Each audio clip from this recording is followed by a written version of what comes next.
Let's go to the Perth. Let's go to the Perth. Everybody to the Perth. Let's do handstands in Perth together. Let's do handstands in Perth.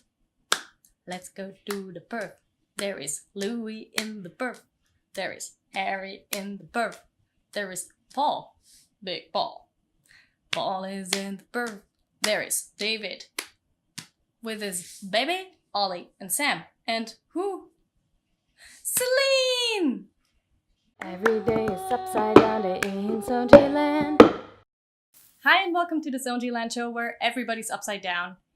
And this episode is gonna be about something that I wanted to talk about after having visited all these retreats, or actually it was only 2, but after having visited the retreats in the last couple of months, I went to Perth with Ivo just to meet some people there because I knew from Instagram that there were some good coaches that I was following. And I made the realization that Perth can pretty much be compared to a retreat environment. So I want to give you some reasons to consider Perth or visiting Perth as an option aside from visiting a handstand retreat. If you want to immerse yourself into handstands and want to learn more about how to practice and how to get your progress. So Perth has this huge community of movers, and over the last few years, this has developed in a way that I can say, wow, I've never seen anything similar to this before. A lot of teachers from all around the world, and I'm specifically talking about hand balance now, but it actually concerns other types of movement too. A lot of teachers from all around the world have come to Perth to teach, and it seems like the teachers that I've met have made an effort to study all the coaches that came from all around the world and develop like their own idea of how they teach things. So one of the good things is that you have these influences from all the different teachers that have come, like, for example, Yuval Ayalon, Miguel Santana, Andriy Bondarenko was there. Mikael Christiansen has a huge influence. And so it's kind of like a hub with a lot of people that are interested in handstands and are interested in learning about handstands. And they openly talk about what they think, about their views and opinions, about different approaches. And it seems like this way they just developed a really good place to immerse yourself and practice handstands. So when you get to Perth and you can do a 1-minute straight handstand and you can do a handstand press, in other countries you would be like, yeah, you're above average, I would say. In Perth, that's more like the norm.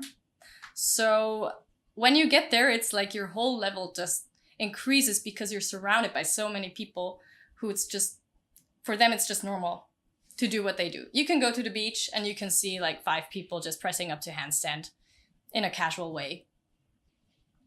So aside from the level being higher in average, the people I've met have been so open and also open to discussion about different views and experiences that if you have any question or if they can tell that you're interested and you're willing to learn, they give you extraordinarily good feedback. So the people I've worked with in specific were, as you could see from my interviews, Harry Williams and Louis Yost, David Marion and Paul Twyman. So I'm pretty much talking about the community that surrounds them as teachers. For me, it was a super nice experience because the way I did it was I simply contacted them on Instagram and asked if I could come and visit. Of course, they knew that I was traveling around the world and they had been following me too, so it was kind of easy to make a connection there.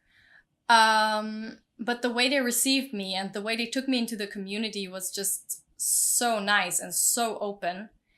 And I really appreciated the way we could discuss different handstand topics. Another reason why you should consider going to Perth, aside from all the retreats that are available, are the costs. So obviously in a retreat, you pay for everything, for accommodation, for food, not for the flights usually. I mean, that's the standard, of course, every retreat is different, but that's usually how it goes. And in Perth, you would have to take care of everything by yourself. But in our case, the amount we spent for food and shelter, and also for access to gyms and stuff, and the amount we spent on the retreats is not at all comparable. Usually for a retreat, on average, I would say you pay between $1,200 to $2,000, maybe even more, depending on who you go with. In Perth, you do have to organize everything by your own, of course. Like, for example, we stayed at an Airbnb and we paid about 20 or 30 euros per night, but if you book in advance, you might get it even cheaper. Yeah, so you only have to take care of your living costs and your food, which you can pretty much regulate how much you spend on that. So this is a huge advantage if you're, for example, struggling with paying for a 1-week retreat.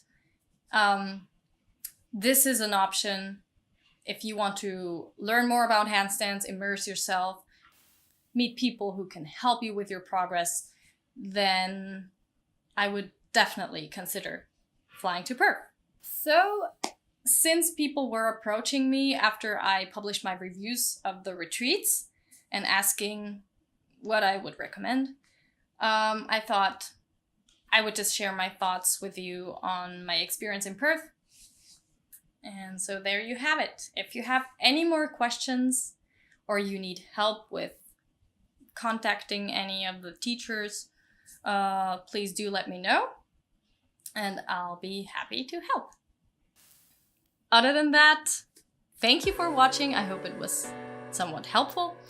And remember that the world is your playground, so just go ahead and do whatever you love. Do more handstands, be happy, connect with the people you like, and go out into the world.